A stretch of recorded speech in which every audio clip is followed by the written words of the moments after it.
Have you ever wondered what emotions are and what purpose they serve? In this section, we'll discuss how your survival mechanism affects your emotions. Then we'll explain what the ego is and how it impacts your emotions. Finally, we'll discover the mechanism behind emotions and learn why negative emotions can be so hard to deal with. How people have a bias towards negativity.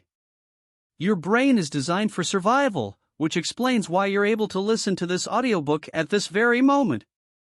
When you think about it, the probability of you being born was extremely low. For this miracle to happen, all the generations before you had to survive long enough to procreate. In their quest for survival and procreation, they must have faced death hundreds or perhaps thousands of times. Fortunately, unlike your ancestors, you're probably not facing death every day. In fact, in many parts of the world, life has never been safer. Yet your survival mechanism hasn't changed much. Your brain still scans your environment looking for potential threats.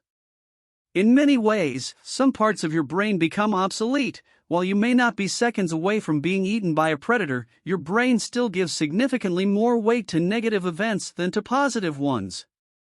Fear of rejection is one example of a bias toward negativity. In the past, being rejected from your tribe would reduce your chances of survival significantly. Therefore, you learned to look for any sign of rejection, and this became hardwired in your brain. Nowadays, being rejected often carries little or no consequences to your long-term survival. You could be hated by the entire world and still have a job, a roof, and plenty of food on the table, yet your brain is still programmed to perceive rejection as a threat to your survival. This is why rejection can be painful.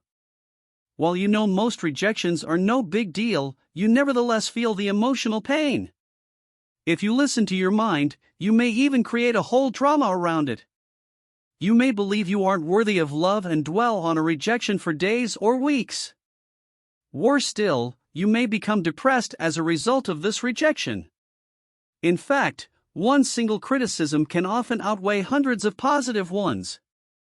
That's why an author with 55-star reviews is likely to feel terrible when they receive a single 1-star review. While the author understands the 1-star review isn't a threat to her survival, her authorial brain doesn't. It likely interprets the negative review as a threat to her ego, which triggers an emotional reaction. The fear of rejection can also lead you to overdramatize events. If your boss criticized you at work, your brain may see the event as a threat, and you now think, what if I'm fired? What if I can't find a job quickly enough and my wife leaves me? What about my kids? What if I can't see them again? While you are fortunate to have such an effective survival mechanism, it is also your responsibility to separate real threats from imaginary ones.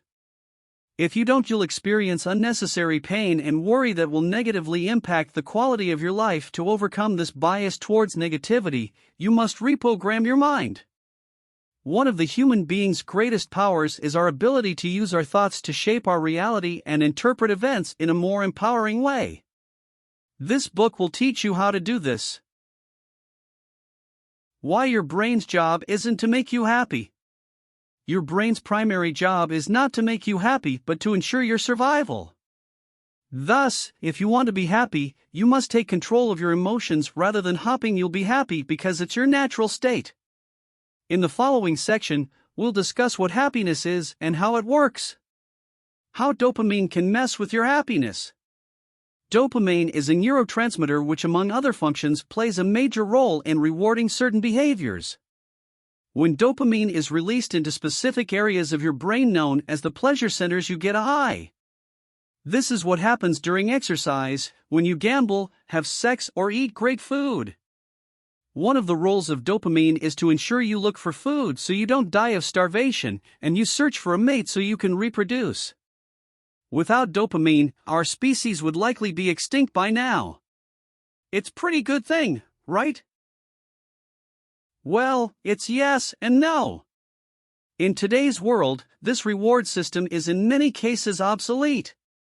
While in the past, dopamine was linked to our survival instinct, the release of dopamine can now be generated artificially. A great example of this effect is social media, which uses psychology to suck as much time as possible out of your life. Have you noticed all these notifications that pop up constantly?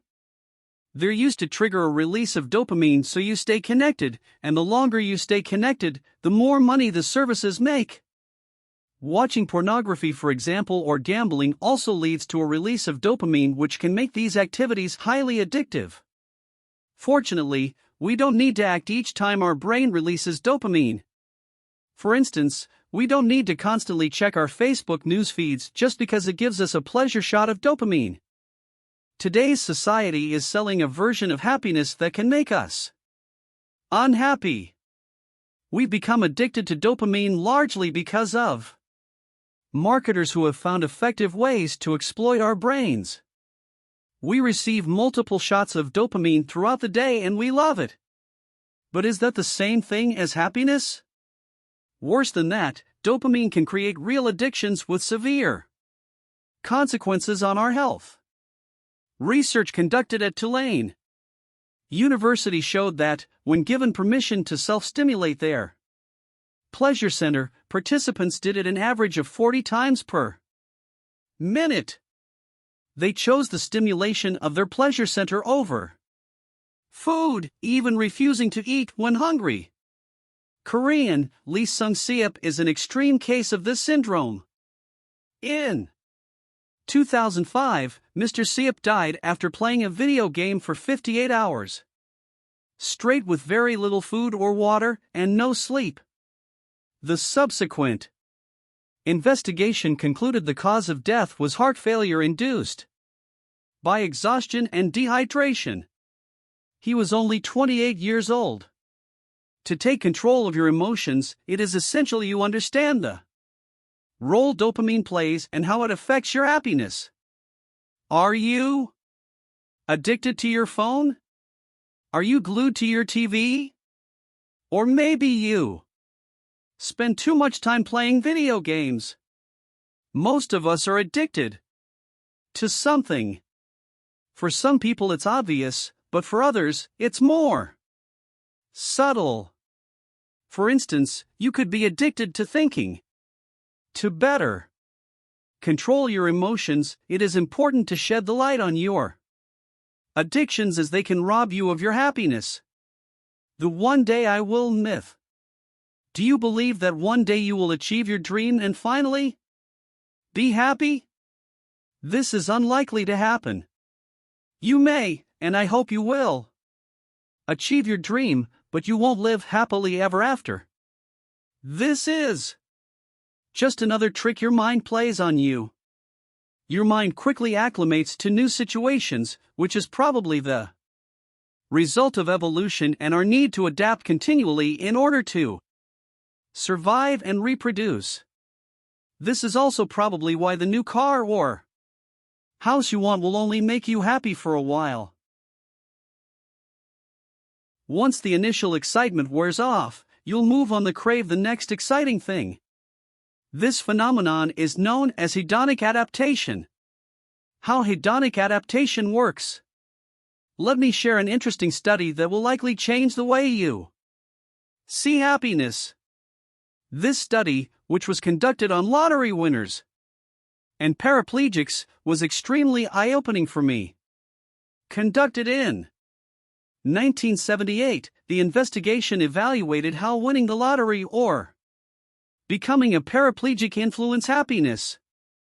The study found that 1 year after the event, both groups were just as happy as they were beforehand. Yes, just as happy, or unhappy. Perhaps you believe that you'll be happy once you've made it. But, as the above study on happiness shows, this is simply not true.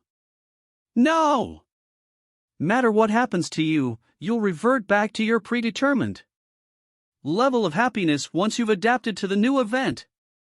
This is how your mind works. By now, you understand how your survival mechanism impacts negatively your emotions and prevent you from experiencing more joy and happiness in your life. In the next section, we'll learn more about the ego.